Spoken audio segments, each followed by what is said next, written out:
ആദരണീയനായ media one CEO, എൻ്റെ പ്രിയ സുഹൃത്തും സഹപ്രവർത്തകനുമായ ശ്രീ മുഹമ്മദ് ഹനീഷ്, മീഡിയ വണ്ണിൻ്റെ ഡയറക്ടർ ബോർഡ് അംഗങ്ങൾ, ഇവിടെ എത്തിയിരിക്കുന്ന വിശിഷ്ടാതിഥികളെ, സുഹൃത്തുക്കളെ, സെഷൻ വളരെ നീണ്ടു കഴിഞ്ഞിരിക്കുന്നു. വലിയൊരു പ്രസംഗത്തിനുള്ളൊരു അവസരമല്ല എന്നെനിക്കറിയാം. ഞാൻ ആദ്യമായി തന്നെ ഇത്രയും വിപുലമായ, എല്ലാവർക്കും സംവദിക്കാനും സംഗമിക്കാനും വേണ്ടിയുള്ള ഒരു ബിസിനസ് കൺക്ലേവ് സംഘടിപ്പിച്ചതിൽ മീഡിയ വണ്ണിനെ അഭിനന്ദിക്കുന്നു. ഇതുപോലുള്ള കൺക്ലേവുകളാണ് ഇന്നത്തെ ആവശ്യം. മീഡിയ വൺ ഗൾഫ് രാജ്യങ്ങളിൽ ഒരുപാട് ഇതുപോലുള്ള പ്രവർത്തനങ്ങൾ നടത്തുന്നുണ്ട് എന്നെനിക്കറിയാം. അതുപോലെ തന്നെ കേരളത്തിലും കൂടുതൽ ബിസിനസ് രംഗത്തെ പ്രവർത്തനങ്ങൾ വർദ്ധിപ്പിക്കണം എന്ന് ഞാൻ തുടക്കത്തിൽ തന്നെ അഭ്യർത്ഥിക്കുവാൻ ആഗ്രഹിക്കുകയാണ്. സ്നേഹിതരെ, നിങ്ങളുടെ മുമ്പാകെ ഞാൻ ഈ അവസരത്തിൽ 4-5 ചെറിയ കാര്യങ്ങൾ മാത്രമാണ് അവതരിപ്പിക്കാൻ ആഗ്രഹിക്കുന്നത്. അത് ശ്രീ ഹനീഷും ശ്രീ ബാലഗോപാലും ശ്രീ യൂസഫ് അലി എല്ലാം പറഞ്ഞതിൽ നിന്നും അല്പം വ്യത്യസ്തമായ കാര്യമാണ്. ശ്രീ ഹനീഷും ശ്രീ ബാലഗോപാലും വളരെ വിപുലമായി തന്നെ കേരളത്തിലെ വ്യാവസായിക അന്തരീക്ഷത്തെക്കുറിച്ചും അവിടെ ഉണ്ടായ മാറ്റങ്ങളെക്കുറിച്ചും എല്ലാം പ്രതിപാദിക്കുകയുണ്ടായി. അത് എല്ലാം വളരെ പ്രധാനപ്പെട്ടതാണ്. നിങ്ങൾ ഓരോരുത്തരും ശ്രദ്ധിച്ച് കേൾക്കുകയും മനസ്സിലാക്കുകയും ചെയ്യേണ്ട കാര്യങ്ങളാണ്. അവയെല്ലാം ഒട്ടും കുറയ്ക്കാതെ തന്നെയാണ് ഞാൻ എൻ്റെ അഭിപ്രായങ്ങൾ നിങ്ങളുടെ മുമ്പാകെ വയ്ക്കുവാൻ ആഗ്രഹിക്കുന്നത്. ഒന്ന്, ഈ ബിസിനസ് കൺക്ലേവ് നടക്കുന്നത് വളരെ ഉചിതമായ ഒരു സമയത്താണ്. കേരളത്തിലെ നിയമസഭാ തെരഞ്ഞെടുപ്പ് ഏകദേശം 2 മാസത്തിനുള്ളിൽ നടക്കാൻ പോവുകയാണ്. ഈ അവസരത്തിൽ എല്ലാം നന്നായി നടക്കുന്നു, കേരളമാണ് ഇന്ത്യയിലെ ഏറ്റവും നല്ല സംസ്ഥാനം എന്ന ചിന്താഗതിയോടുകൂടി അല്ല നമ്മൾ മുന്നോട്ട് പോകേണ്ടത്. കേരളത്തിൽ എന്തെല്ലാം മാറ്റങ്ങൾ ആവശ്യമാണ്, കേരളത്തിന് എങ്ങനെ ഇന്ത്യയുടെ ഏറ്റവും മുൻപന്തിയിൽ, വളർച്ചയുടെ വേഗതയിൽ ഒരു ഹരിത കേരളത്തെ നിർമ്മിക്കുന്നതിൽ എത്തിച്ചേരുവാൻ സാധിക്കും എന്ന് ചിന്തിക്കേണ്ട നിമിഷമാണ്. മാത്രമല്ല, അതിനുവേണ്ടി മുറവിളി കൂട്ടേണ്ട സമയമാണ്. ഇന്നത്തെ ഇലക്ഷൻ 2 മാസത്തിനുള്ളിൽ നടക്കാൻ പോകുന്ന ഈ സാഹചര്യത്തിൽ ഇപ്പോൾ ശബ്ദമുയർത്തിയാൽ രാഷ്ട്രീയ പാർട്ടികളും നേതാക്കന്മാരും ഉദ്യോഗസ്ഥന്മാരും എല്ലാം നന്നായി നിങ്ങളുടെ ശബ്ദം കേൾക്കും. അവർക്ക് ചെയ്യാവുന്ന മാറ്റങ്ങൾക്കൊരു തുടക്കമെങ്കിലും ഇപ്പോൾ കുറിക്കും. അതുകൊണ്ട് ഈ അവസരത്തിൽ നിങ്ങൾ ഓരോരുത്തരും ഈ കൺക്ലേവ് ഒരു കളക്റ്റീവ് എൻറ്റിറ്റി എന്ന നിലയ്ക്ക് ആദ്യമായി ചെയ്യേണ്ടത് ഇന്നത്തെ പ്രതിപക്ഷത്തിന് ശക്തമായ ഒരു മെസ്സേജ് നൽകുക. ഭരണകൂടം ചെയ്തിട്ടുള്ള എന്തെങ്കിലും നല്ല കാര്യങ്ങളുണ്ടെങ്കിൽ അത് തുടരും, അതിനെ കൂടുതൽ ഊർജിതമാക്കും എന്നൊരു ഉറപ്പ് നൽകുക എന്നത്. അതേസമയം ഇന്നത്തെ ഭരണകൂടത്തിനോട് ഒരു ശക്തമായ മെസ്സേജ് നൽകുക. നാളെ നിങ്ങൾ പ്രതിപക്ഷത്തിരിക്കേണ്ടി വന്നാൽ ഒരു കാരണവശാലും നിങ്ങൾ തുടങ്ങിയ ആ നല്ല കാര്യങ്ങളെ നിങ്ങൾ എതിർക്കില്ല. വീണ്ടും സമരങ്ങളും ഒരു നെഗറ്റീവ് ഇൻഡസ്ട്രിയൽ അറ്റ്മോസ്ഫിയറിലേക്കുമുള്ള കേരളത്തിൻ്റെ പോക്കിന് നിങ്ങൾ വഴിയൊരുക്കില്ല. നിങ്ങൾ ആര് ഭരണത്തിൽ വന്നാലും അവരോട് സഹകരിച്ച് മുന്നോട്ട് പോകും, പ്രവർത്തിക്കും എന്ന ശക്തമായ ഒരു സന്ദേശം ഈ കൺക്ലേവിൽ നിന്നും മുന്നോട്ട് പോകണം എന്നാണ് ഞാൻ ആഗ്രഹിക്കുന്നത്. അതിനുവേണ്ടിയുള്ള ചർച്ചകൾ നിങ്ങൾ നടത്തണം എന്ന് ഞാൻ അഭ്യർത്ഥിക്കുകയാണ്. അതുപോലെ തന്നെ കേരളത്തിൻ്റെ ആ ഒരു നെഗറ്റീവ് ഇമേജ് മാറ്റാൻ വേണ്ടി ശ്രീ ഹനീഷും ശ്രീ ബാലഗോപാലും എല്ലാം ഒരുപാട് പ്രവർത്തനങ്ങൾ നടത്തിയിട്ടുണ്ട്. എന്നാൽ ആ നെഗറ്റീവ് ഇമേജ് മാറിയോ? ഇനിയും മാറാൻ എത്ര പ്രയത്നങ്ങൾ ബാക്കി നിൽക്കുന്നു?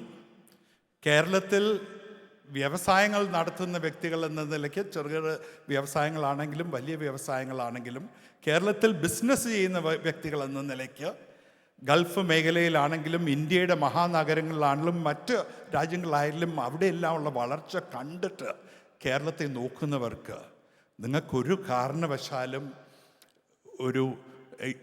ഒരു കോംപ്ലസൻസിയോടുകൂടി ഇതിനെ നിങ്ങൾക്ക് സമീപിക്കുവാൻ സാധിക്കില്ല.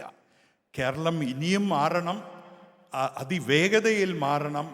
നമുക്ക് ആവശ്യമുള്ളത് ചെറിയ രീതിയിലുള്ള ടിങ്കറിങ് അല്ല, നമുക്ക് ആവശ്യമുള്ളത് ഡിസ്റപ്റ്റീവ് ചേഞ്ചാണ്.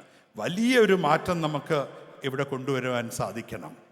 ഇവിടെ നേരത്തെ സൂചിപ്പിക്കുകയുണ്ടായി, ഇവിടെ ഇതേ ഹാളിൽ വെച്ച് global investment summit of Kerala നടന്നു എന്നുള്ളത്. അതിനെക്കുറിച്ചുള്ള വാർത്തകൾ കണ്ടപ്പോൾ എൻ്റെ മനസ്സിൽ ഏറ്റവും തട്ടിയൊരു കാര്യം അവിടെ പ്രതിപക്ഷവും അതിൻ്റെ ഭാഗമായിരുന്നു. ശ്രീ യൂസഫ് അലി പറയുകയുണ്ടായി, നമ്മളെല്ലാവരും ഒരുമിച്ച് പ്രവർത്തിക്കണം എന്നുള്ളത്. അതുപോലെ ആ സമ്മിറ്റിലെ ഒരു പ്രധാന പങ്കാളി നമ്മുടെ ട്രേഡ് യൂണിയനുകളുടെ നേതൃത്വമായിരുന്നു. CITയും INTUCയുടെയും എല്ലാം നേതൃത്വം ഉണ്ടായിരുന്നു. അപ്പോൾ അതുപോലുള്ള കളക്റ്റീവ് എഫേർട്സ് വൺ ഓഫ് ആയിട്ട് വർഷത്തിൽ ഒരിക്കൽ നടക്കേണ്ടതല്ല. അത് വർഷത്തിൽ മുഴുവൻ നേരവും ഒരുമിച്ചുള്ള പ്രവർത്തനങ്ങൾ ഗവൺമെൻറ്റും പ്രതിപക്ഷവും ആന്ത്രപ്രനേഴ്സും ട്രേഡ് യൂണിയൻസും എല്ലാവരും കൂടി ഒരുമിച്ച് പ്രവർത്തിച്ചാലേ നമുക്ക് ആ നെഗറ്റീവ് ഇമേജ് മാറ്റിയെടുക്കുവാൻ സാധിക്കുകയുള്ളൂ. അതിനു വേണ്ടി ഉള്ള പ്രവർത്തനങ്ങൾ നമ്മൾ നടത്തണം. അതുപോലെ തന്നെ ഇൻഡസ്ട്രിയൽ ഡിപ്പാർട്ട്മെൻറ്റ് ഒരുപാട് മുന്നേറ്റം നടത്തിയിട്ടുണ്ട് നമ്മുടെ ചുവപ്പ് നാട കുറയ്ക്കുവാൻ വേണ്ടി. എന്നാൽ ഇന്നും ഇൻഡസ്ട്രീസ് ഡിപ്പാർട്ട്മെൻ്റ് എല്ലാ കേരള സർക്കാർ ഒട്ടാകെ എടുത്താൽ ചുവപ്പ് നാട കുറഞ്ഞിട്ടുണ്ടോ? ഈ അടുത്ത കാലത്ത് ഞാനൊരു ഡോക്യുമെൻ്റ് രജിസ്റ്റർ ചെയ്യാനായിട്ട് സബ് രജിസ്ട്രാറുടെ ഓഫീസിൽ പോവുകയുണ്ടായി. ഇന്നും വിരലടയാളമാണ് ഡോക്യുമെൻറ്റ്സിൽ നമ്മൾ വയ്ക്കുന്നത്. ഇന്നും ആ ഓരോ ഡോക്യുമെൻറ്റിൻ്റെ ഭാഷ എടുത്തു നോക്കിയാൽ ഒരു സാധാരണക്കാരനും ആ ഡോക്യുമെൻ്റ് തന്നെ തയ്യാറാക്കാൻ പറ്റില്ല, എത്ര വിദ്യാസമ്പന്നനും പരിചയസമ്പന്നമായിരുന്നാലും. അതിന് ഡെഡിക്കേറ്റഡ് ആയിട്ടുള്ള ഒരു മധ്യസ്ഥ വർഗമുണ്ട്, വക്കീലന്മാരാണെങ്കിലും ഗുമസ്തന്മാരാണെങ്കിലും മറ്റുള്ളവരും. അവരിലൂടെ പോയാലേ പറ്റുള്ളൂ. ഇന്നും എൻ്റെ അച്ഛൻ ആരാണ്, എൻ്റെ വില്ലേജ് ഏതാണ്, എൻ്റെ പോസ്റ്റ് ഓഫീസ് ഏതാണ് എന്ന് 15 പ്രാവശ്യം ആ ഡോക്യുമെൻറ്റിൽ പറയണം. അവിടെ വന്ന് വിറ്റ്നസ്സായി ഒപ്പിടുന്ന ആളുടെ പോലും മുഴുവൻ ഡീറ്റെയിൽസും പറയണം. ഇതെല്ലാം ആധാറും പാൻ കാർഡും മറ്റും ഉപയോഗിച്ച ശേഷമാണ്. ഞാൻ സബ് രജിസ്ട്രാറോട് ചോദിക്കുകയുണ്ടായി, എന്തിന് ഇത്രയും ഡീറ്റെയിൽസ്? ഒരു ആധാർ നമ്പർ പോരെ, നമ്മുടെ ബാങ്ക് അക്കൗണ്ട്സ് ആധാർ യൂസ് ചെയ്ത് വെരിഫൈ ചെയ്യുന്നു, നിങ്ങൾക്ക് എന്തിന് ഈ ഇത്രയും കാര്യങ്ങൾ എഴുതി ചേർക്കണം ഇതിൽ എന്ന് പറഞ്ഞപ്പോൾ അവർ പറഞ്ഞു, പരമ്പരാഗതമായി നടന്നു വന്നിരിക്കുകയാണ്. നമ്മുടെ രാജ്യത്ത് അവരുടെ പുറകിൽ ഒരു ക്യാമറയുണ്ട്. ഞാൻ ചോദിച്ചു, ആധാർ നമുക്ക് ഫോട്ടോ ID ആകാം, നമ്മൾ വിദേശത്ത് യാത്ര ചെയ്യുമ്പോൾ എല്ലായിടത്തും ഫോട്ടോ ID ഇപ്പോൾ വരുന്നു, അല്ലെങ്കിൽ ഡിജി യാത്ര നമ്മൾ നടപ്പിലാക്കിയിരിക്കുന്നു എയർപോർട്ടുകളിൽ. എന്തുകൊണ്ട് ഗവൺമെൻറ് ഓഫീസുകളിൽ ഇത് ചെയ്യുവാൻ സാധിക്കുന്നില്ല? അവർ പുറകിൽ ക്യാമറ വെച്ചിട്ടുണ്ട്. അവർ പറഞ്ഞു, ഇത് ഇന്നേ വരെ വർക്ക് ചെയ്തിട്ടില്ല, നമ്മുടെ സെർവർ എപ്പോഴും കൊളാപ്സ്ഡ് ആണ്, ഡിജിറ്റൽ കേരളയാണ്, എന്നാൽ അത് ഗ്രൗണ്ട് ലെവലിൽ നടക്കുന്നില്ല എന്നുള്ളത് ആ ഗവൺമെൻറ് ഓഫീസിൽ കയറി ഇറങ്ങുന്ന ഓരോ മലയാളിക്കും നന്നായി അറിയാവുന്നതാണ്. അതുകൊണ്ട് ഒരുപാട് മാറ്റങ്ങൾ നമ്മൾക്ക് ആവശ്യമുണ്ട്. കേരളത്തിലെ ബ്യൂറോക്രസി ബ്ലോട്ടഡ് അല്ല എന്ന് ആരെങ്കിലും പറയുമോ? കേരളത്തിൽ എത്ര അനാവശ്യമായ പബ്ലിക് സെക്ടർ സ്ഥാപനങ്ങളാണുള്ളത്? അതിൻ്റെ എല്ലാം ചെലവ് ചുരുക്കിയാൽ തന്നെ ഇന്ന് ശമ്പളം നൽകാൻ സാധിക്കാത്ത ആശാ വർക്കേഴ്സിനോ മറ്റുള്ളവർക്കോ നമുക്ക് കൂടുതൽ സഹായം നൽകിക്കൂടെ? കേരളത്തിൻ്റെ ബ്യൂറോക്രസിയെ അടിമുടി റിവ്യൂ ചെയ്യുകയും വെട്ടിക്കുറയ്ക്കുകയും ആവശ്യമില്ലാത്ത ധൂർത്ത് ചെലവില്ലാതാക്കുക എന്നത് വളരെ പ്രധാനപ്പെട്ട കാര്യമാണ്, വളരെ അത്യാവശ്യമായ ഒരു കാര്യമാണ്. അതുപോലെ ഇന്ന് നമ്മൾ ചർച്ച ചെയ്യാത്ത പല മേഖലകളുണ്ട്. നമുക്ക് നമ്മുടെ പ്ലാന്റേഷൻ സെക്ടറിനെ ആ ഒരു ബ്യൂറോക്രസിയിൽ നിന്നും പുതിയൊരു മേഖലയിലേക്ക് നമുക്ക് തിരിച്ചുവിടാൻ സാധിച്ചിട്ടുണ്ടോ? ഗവൺമെൻറ് പല റിഫോംസ് കൊണ്ടുവന്നു, എന്നാൽ പ്ലാന്റേഷൻ ഓണേഴ്സിനോട് ചോദിച്ചാൽ ആ റിഫോംസ് ഒന്നും വിജയിക്കുന്നില്ല എന്നാണ്. ലാൻഡ് സംബന്ധമായ എത്ര ഇഷ്യൂസാണ് ഇന്നും കേരളത്തിൽ അവശേഷിക്കുന്നത്? ഒരു വ്യവസായിക്ക് ഭൂമി കുറവാണ് എന്നുള്ളത് ശരിയാണ്. നമുക്ക് പുതിയ ഡെവലപ്മെൻറ്റ് മോഡൽസ് കണ്ടെത്തേണ്ടതുണ്ട്. എന്നാൽ ആ ഭൂമി മേടിക്കുന്നത് എളുപ്പമായൊരു പ്രക്രിയയാണോ? അത് മാറ്റാനായിട്ട് നമുക്ക് എന്തെല്ലാം ചെയ്യുവാൻ സാധിക്കും?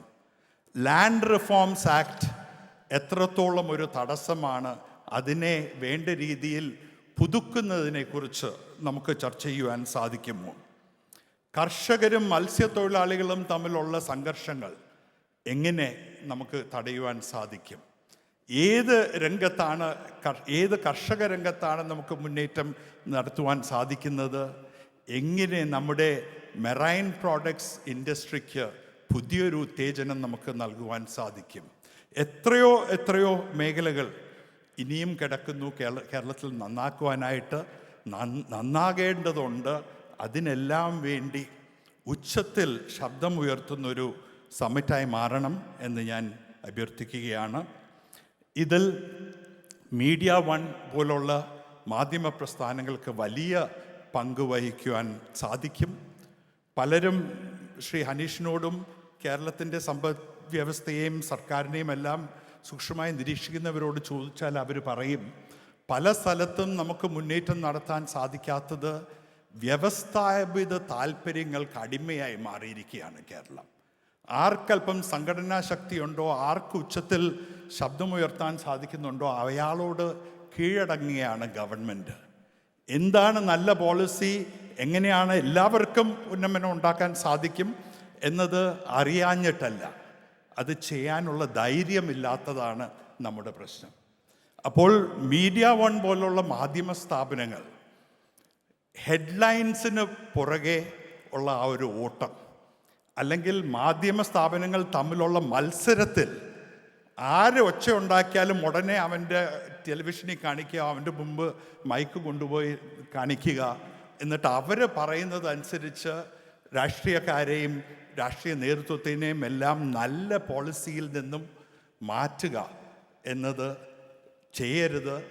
അതിനായിട്ട് പ്രത്യേകം ശ്രമങ്ങൾ നടത്തണം എന്ന് ഞാൻ മീഡിയ വണ്ണിനോട് അഭ്യർത്ഥിക്കുന്നു. അതുപോലെ തന്നെ നിങ്ങളുടെ ഓരോ ചർച്ചകളുടെയും ആ ഫോർമാറ്റ് ഒന്ന് തിരിഞ്ഞു നോക്കൂ. വടക്കേ ഇന്ത്യയിൽ നടക്കുന്ന Arnab Goswami style of journalism നമുക്ക് ആവശ്യമില്ല. എന്തിന് ഓരോ വിഷയത്തെക്കുറിച്ചും 4 രാഷ്ട്രീയ പ്രതിനിധികളെ ഇരുത്തി അന്യോന്യം ചീത്ത പറയുന്നത് നമ്മൾ കണ്ടു നിൽക്കുന്നു? നമ്മുടെ സംസ്ഥാനത്ത് വിദഗ്ധരുടെ എന്തെങ്കിലും കുറവുണ്ടോ? ഏതെങ്കിലും ഒരു വിഷയം ലാൻഡ് റിഫോംസ് ആക്ട് മാറ്റണമോ? അതെന്തെല്ലാം നേട്ടങ്ങൾ ഉണ്ടാക്കിയിട്ടുണ്ട്? ആ നേട്ടങ്ങൾ ഇന്ന് നിലനിൽക്കുന്നു. അതിൽ എന്തെല്ലാമാണ് ദൂഷ്യങ്ങൾ? അതെങ്ങനെ നമ്മുടെ വളർച്ചയെ തടഞ്ഞു നിർത്തുന്നു? ഈ വിഷയത്തെക്കുറിച്ചൊരു ഡീറ്റെയിൽഡ് ആയിട്ടൊരു എക്സ്പേർട്ട് ഡിസ്കഷൻ നടത്താമോ നിങ്ങൾ? അങ്ങനെയാണ് നമ്മൾ മുന്നോട്ട് പോകേണ്ടത്. അങ്ങനെയാണ് മാധ്യമങ്ങൾക്ക് ബിസിനസ് വളർച്ചയിൽ വലിയൊരു പങ്ക് വഹിക്കുവാൻ സാധിക്കുന്നത്. മീഡിയ വൺ ഈ പ്രവർത്തനങ്ങളിൽ ഏർപ്പെടും. മാത്രമല്ല മറ്റ് മാധ്യമ സ്ഥാപനങ്ങൾക്ക്, മറ്റ് ടെലിവിഷൻ ചാനലിന് ഒരു മാതൃകയായി മാറും എന്ന പ്രത്യാശ ഞാൻ പ്രകടിപ്പിക്കുന്നു. ഏറ്റവും അവസാനം ഒരു കാര്യം കൂടി പറഞ്ഞുകൊണ്ട് അവസാനിപ്പിക്കട്ടെ. ഈ ഇലക്ഷൻ സമയത്ത് വികസന സ്വപ്നങ്ങൾ ജനങ്ങളുടെ മുമ്പാകെ അവതരിപ്പിക്കാൻ എല്ലാ രാഷ്ട്രീയ പാർട്ടികളും മിടുക്കന്മാരാണ്. എന്നാൽ വ്യവസായം വളരണം, ബിസിനസ് വളരണം, നമ്മുടെ ചെറുപ്പക്കാർക്ക് തൊഴിലുണ്ടാകണം, ജനങ്ങളെല്ലാം ഒന്നിച്ച് ഒറ്റക്കെട്ടായി നിന്ന് രാജ്യത്തിൻ്റെ സമൃദ്ധിക്ക് വേണ്ടി പ്രവർത്തിക്കണം എന്നെല്ലാം പറയുമ്പോൾ ഇതെല്ലാം നടക്കണമെങ്കിൽ അതിനൊരു അടിത്തറയുണ്ടാവണം.